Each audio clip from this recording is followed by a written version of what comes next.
Assalamualaikum warahmatullahi wabarakatuh.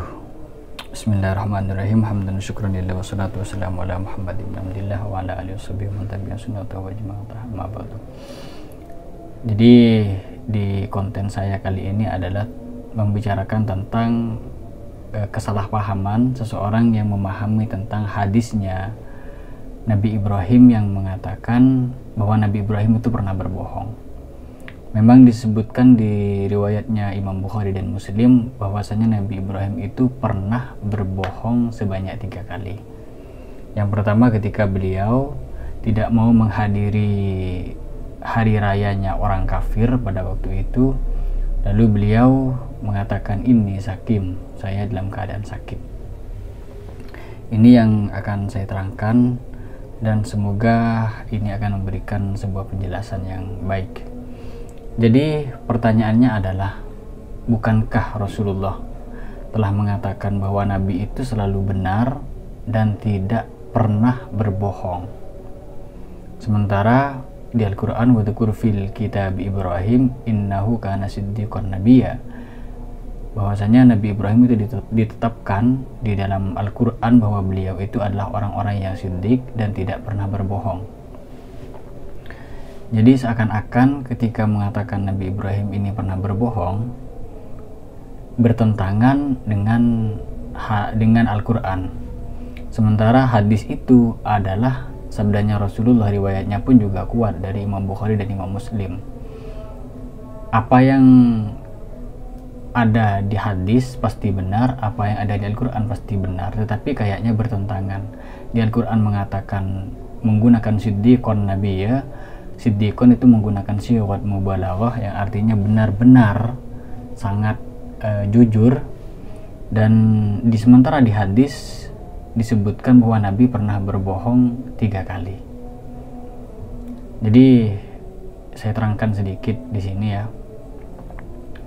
Yang dimaksud hadis di situ adalah ketika Nabi Ibrahim ini dipanggil oleh orang kafir, lalu beliau ini tidak mau hadir. Lalu beliau ini mengatakan sakit. Sebenarnya yang dimaksud sakit itu, katanya para ulama, bukan beliau ini pura-pura sakit, tidak. Tetapi ada yang mengatakan sakim itu dari isim fa'il yang bermakna mustakbal. Bisa jadi kalau Nabi Ibrahim berangkat ke hari rayanya orang kafir itu, beliau akan menjadi sakit. Kemudian makna yang kedua, yang dimaksud sakit itu adalah sakit hati. Jadi ketika Nabi Ibrahim mau diajak hari rayanya orang kafir, lalu beliau mengatakan sakit, ya jelas beliau sakit hati karena ada yang menyembah selain Allah, dan itu adalah orang yang menjadi objek dakwanya Nabi Ibrahim alaihissalam. Kemudian yang kedua, ketika Nabi Ibrahim mengatakan kepada orang kafir itu, bal fa'alahu kabiruhum hada, bahkan yang mengerjakan ini adalah patung yang paling besar itu. Jadi apakah di dalam konteks ini Nabi Ibrahim berbohong? Tentu tidak, karena Nabi Ibrahim ini menaklidkan, menggantungkan jawabannya beliau terhadap patung yang paling besar. Bagaimana mungkin seseorang yang menggantungkan ucapannya kepada sesuatu itu katakan berbohong? Tentu tidak. Jadi Nabi Ibrahim ini sebenarnya berbohong menurut mereka orang-orang kafir, tetapi secara hakikat beliau ini tidak pernah berbohong, karena pastinya keturunan nenek moyangnya Rasulullah SAW itu adalah orang yang terhindar dari yang namanya berdosa, sementara berbohong ini adalah kekurangan moral. Dan tentu Nabi Ibrahim disucikan dari hal itu.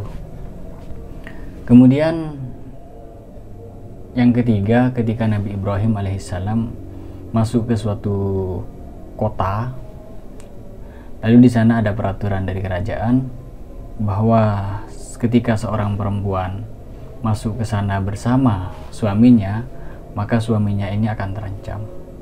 Lalu Nabi Ibrahim mengatakan kepada istrinya Siti Sarah, Siti Sarah, kalau nanti ada orang bertanya, katakan saja saya ini adalah saudaramu.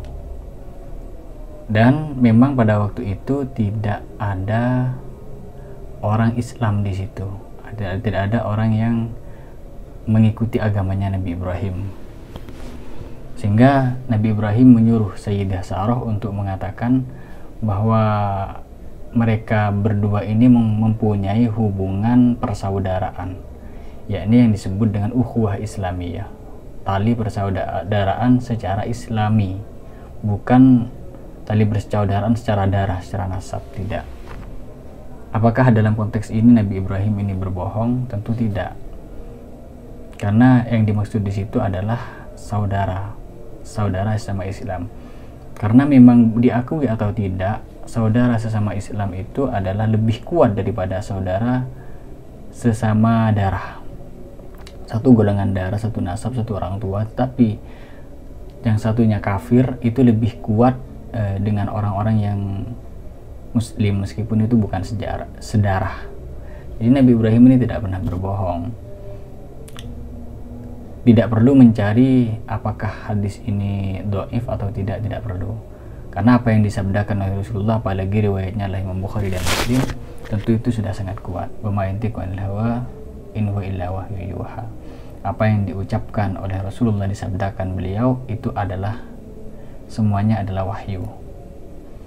Kemudian apa namanya ini kalau bukan berbohong?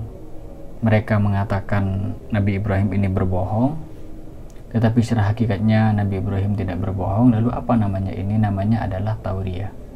Di dalam Irsyadul Ibad diterangkan di sana bahwa katanya Imam Ghazali, kalau orang ini terjebak dalam satu pertanyaan yang orang ini nggak bisa jujur, sebaiknya menggunakan tauriyah. Tauriyah ini menggunakan bahasa yang umum tetapi mempunyai maksud ke situ. Itu namanya tauriyah.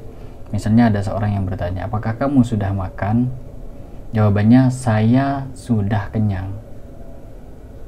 Jawabannya sebenarnya orang ini lapar, tapi karena dia malu kalau mau makan, dia menjawab, saya sudah kenyang. Ya kan memang benar-benar sudah kenyang. Misalnya kemarin dia kenyang, berarti sekarang sudah kenyang, selesai kenyang maksudnya gitu. Jadi maksud kata-katanya umum, tetapi yang dimaksud itu khusus. Orang yang menanyakan adalah bermaksud ke yang A, sementara hakikat dari yang kita ucapkan adalah yang B. Itu namanya tauriyah. Jadi Nabi Ibrahim ini tidak pernah berbohong. Keliru kalau mengatakan Nabi Ibrahim berbohong.